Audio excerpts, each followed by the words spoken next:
আমার শাশুড়ির সামনে আমার স্বামী আমাকে হাত খরচের টাকা দিচ্ছিল। ঠিক ওই সময়ে আমার শাশুড়ি রেগে যেয়ে এক টান দিয়ে আমার হাত থেকে সমস্ত টাকাগুলো কেড়ে নিল। আর সাথে সাথে আমার শাশুড়ি অনেক চেঁচামেচি করে উঠলো, বলল আদিক্ষেতা দেখে আর বাঁচি না, বউদের লাই দিয়ে মাথায় তুলতেছস, বউয়ের হাতে কিসের টাকা দেশ রে? খাওয়াইতেছিস, পড়াইতেছিস, আবার হাতেও টাকা দিতেছিস। এই বউ 2 দিন পর তোর টাকা নিয়ে যখন অন্য বেটার লগে ভাগবো তখন বুঝবি বউদের লাই দিয়ে মাথায় তোলার পরিণতি কতটা ভয়ঙ্কর। সাথে একটার পর একটা তো আরো আজে বাজে কথা ছিলই। এতক্ষণ আমি আর আমার স্বামী চুপ করেই শুনতেছিলাম। আমি তো ঘরের একটা কোনায় চুপ করে কান্না করতেছিলাম। তখন আমার স্বামী না পেরে আমার শাশুড়িকে বলা শুরু করলো, আচ্ছা মা, ছোটবেলা থেকে তো আমি তোমাকে দেখেছি, বাবা সব টাকা তুমি তোমার কাছে রাখতা, দাদি তো বাবার টাকা রাখতো না, বা দাদি তো তোমাকে এসে হাত থেকে টাকা নিয়ে নিত না, বা তোমাকে কটু কথা শোনাতো না।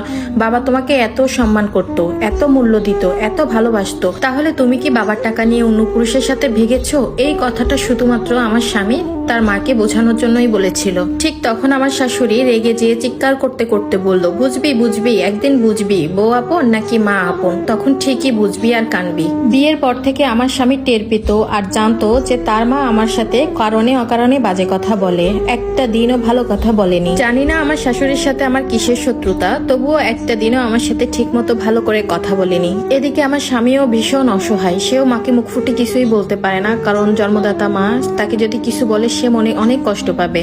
এমনকি আমার জন্য যদি কোনো নতুন জামা কাপড় আনতো বা একটু কসমেটিক আনতো, সে অনেক চেঁচামেচি করতো, হ্যাঁ হ্যাঁ বউকে অনেক সুন্দর বানাও, যখন ছেড়ে যাবে তখন বুঝতে পারবা, কথায় কথায় ছাড়াছাড়ির কথা বলতো।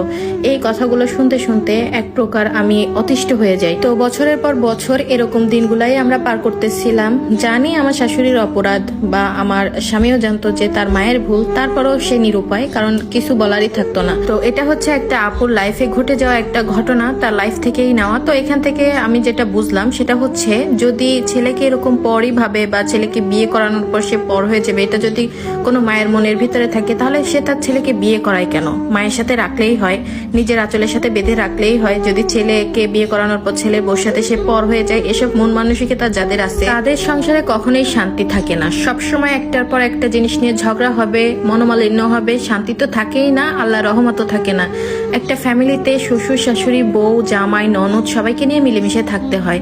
হ্যাঁ, একটা জায়গায় থাকলে হাতের 5টা আঙুল সমান না, একটু মনোমালিন্য হবে, তবে সেটা নিজেদের ভিতরেই রাখা উচিত। একটা মেয়েকে বিয়ে করার পর সবাই এসে বলবে যে মেয়েকে যে বিয়ে করে এনেছো তোমাদের কি দায়িত্ব নিচ্ছে, সে কি আর তোমাদের যত্ন করতেছে? কিন্তু কেউ কখনো এসে বলে না যে পরের বাড়ি থেকে একটা মেয়ে নিয়ে এসেছো, তাকে কি তোমরা যত্ন করতেছো, তার দিক কি খেয়াল রাখতেছো?